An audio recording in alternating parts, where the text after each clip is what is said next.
Palavra a Sra. Deputada Mariana Mortágua, do Grupo Parlamentar do Bloco de Esquerda. Faz favor. Muito obrigada, Sr. Presidente. Senhoras e senhores deputados, a preocupação do CDS e do PSD por arrasto, embora o PSD não tenha tido a iniciativa de estar preocupado com os serviços públicos, só não é comovente porque é despoderadamente oportunista.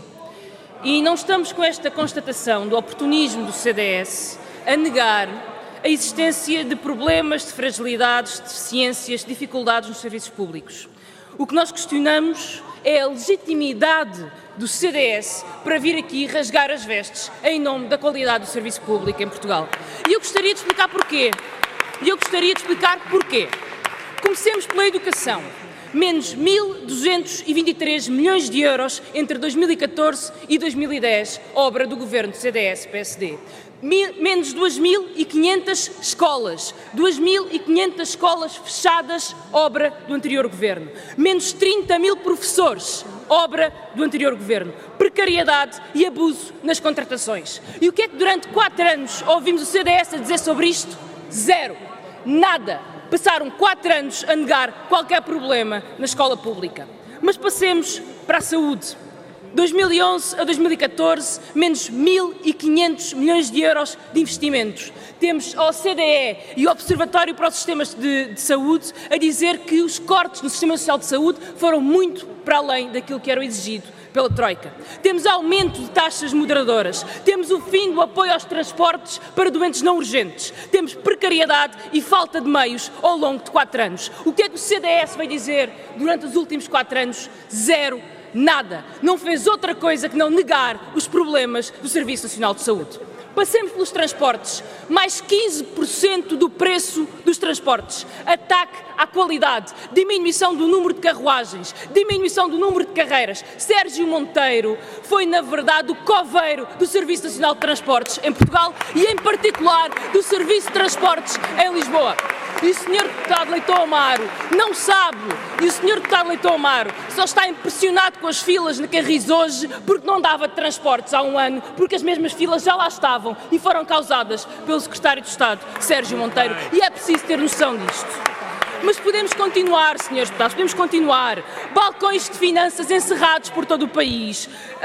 Blocos da Segurança Social concessionados a entidades privadas ou paraprivadas, tribunais encerrados por todo o país e, acima de tudo, uma realidade que o CDS e o PSD ignoram. É que não há serviços públicos sem valorizar os funcionários públicos. E o maior ataque que o CDS e o PSD fizeram foi aos funcionários públicos, obrigando-os a trabalhar mais horas pelo mesmo salário, cortando o seu salário e criando uma batalha ideológica contra os funcionários públicos em Portugal. E por isso, sim, quando esta maioria voltou às 35 horas de trabalho, quando esta maioria cortou ou acabou e eliminou os cortes dos funcionários públicos, quando esta maioria valorizou os funcionários públicos e tudo aquilo que deram pelo país, estava também a valorizar o serviço público. E essa é uma realidade que a direita nunca irá compreender, aliás, por aquilo que fez no passado. E por isso, senhores deputados, não podemos ter esta discussão sobre serviços públicos com seriedade sem valorizar o ponto de partida.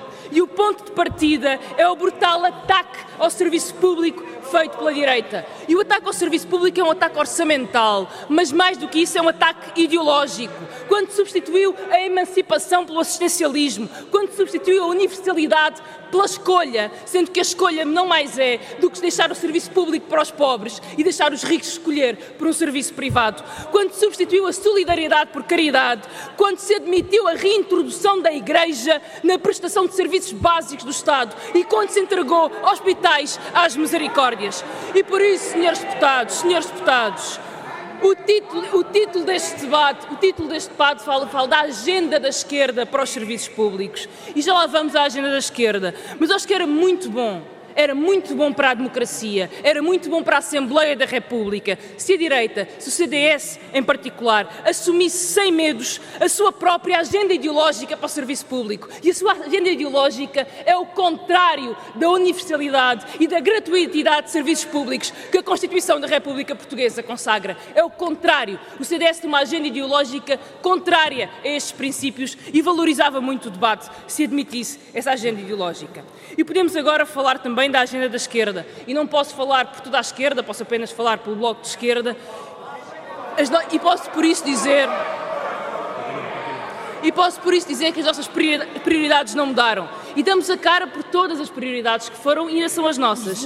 A nossa agenda é o combate à precariedade que o governo PSD e CDS esconderam. E por isso obrigamos a que o governo tivesse uma auditoria para que soubéssemos finalmente os números dos precários que estão na função pública, que tantos anos perguntámos ao governo do PSD e o PSD escondeu e nunca nos deu os números. E por isso negociámos e aprovámos novas leis de combate à precariedade com o voto contra do PSD e do CDS. E por isso termino, negociámos e apoiámos a contratação de auxiliares para as escolas públicas portuguesas, contrariamente ao modelo de precariedade que o PSD e o CDS defendiam. A nossa agenda é combater as rendas, sim, e por isso defendemos o fim das rendas que canibalizam o serviço público para poder ter mais investimento na escola pública. Termino, Sr. Presidente. Os senhores deputados dirão não é suficiente, faça aquilo que defendem e defendiam, e têm razão, não é suficiente. É preciso ir muito mais longe. Mas uma coisa é verdade, é muito mais do que aquilo que os senhores ofereceram no país. É, na verdade, o oposto do que aquilo que CDS e PSD ofereceram ao país nos últimos anos. Muito obrigado. É a vez do Grupo Parlamentar do PCP. Tem a palavra a Sra. Deputada Paula Santos. Faz favor.